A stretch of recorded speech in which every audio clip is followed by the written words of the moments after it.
अगर आपने सफ़र शुरू कर ही दिया है तो बीच रास्ते से लौटने का कोई फ़ायदा नहीं होगा, क्योंकि वापस आने में जितनी दूरी तय करनी होगी क्या पता मंजिल उससे भी पास हो। नमस्कार दोस्तों, मैं हूं Ayush Kumar. Story with Ayush channel में आपका स्वागत करता हूं। बहुत ही मज़ेदार कहानी है।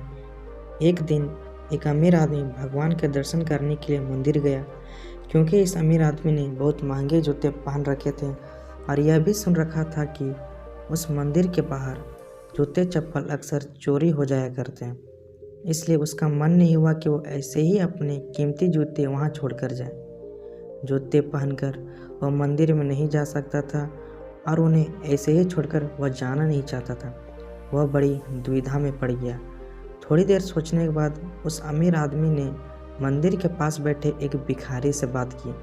आदमी ने भिखारी को उसके जूते थोड़ी देर के लिए संभालने के लिए दे दिए। भिखारी भी उस बात के लिए राजी हो गया। पूजा में बैठे बैठे अमीर आदमी के मन में ख्याल आया कि हे भगवान, आपने कैसी विषम दुनिया बनाई है। मेरे जैसे कई लोगों को अपने पैरों तक के लिए कीमती जूते पहनने लायक बनाया है, लेकिन उस बेचारे भिखारी जैसे अनगिनत लोगों को रोटी खाने के लिए तक भीख मांगना पड़ता है।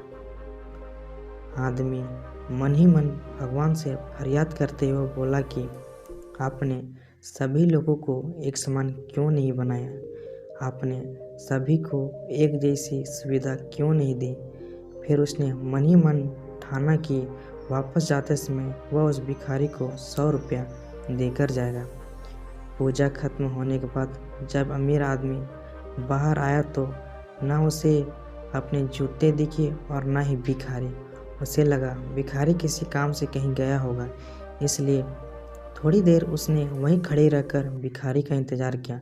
काफ़ी देर तक इंतज़ार करने के बाद भी जब भिखारी वापस नहीं आया तो अमीर आदमी ने अपने आप को ठगा हुआ महसूस किया। दुखी मन से अमीर आदमी नंगे पैर ही अपने घर की तरफ चल निकला। रास्ते में आदमी ने देखा कि एक फुटपाथ पर जूते चप्पल बेचने वाला बैठा है। आदमी एक जोड़ी चप्पल खरीदने के लिए उसके पास पहुंचा। वह पहुंचते ही अमीर आदमी की नज़र उसके जूते के जैसे ही जूते पर पड़ी। अमीर आदमी पहचान गया कि उसी के जूते हैं।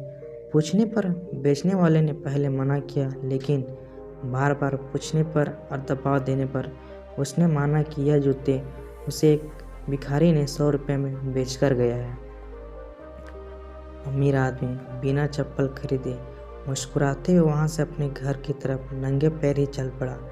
उसे भगवान से की गई अपनी फरियाद का जवाब मिल चुका था। उसे समझ में आ गया था कि जब तक लोगों के कर्म एक जैसे नहीं होते तब तक सब एक समान नहीं हो सकते। भगवान ने उस भिखारी के तकदीर में 100 रुपये लिखे ही थे, लेकिन कैसे कर्म करके उन्हें लेना है यह उस भिखारी के हाथ में था। वह चोरी ना भी करता फिर भी उसे 100 रुपये मिलने वाले थे। शायद उसके ऐसे ही बुरे कर्मों की वजह से भिखारी था।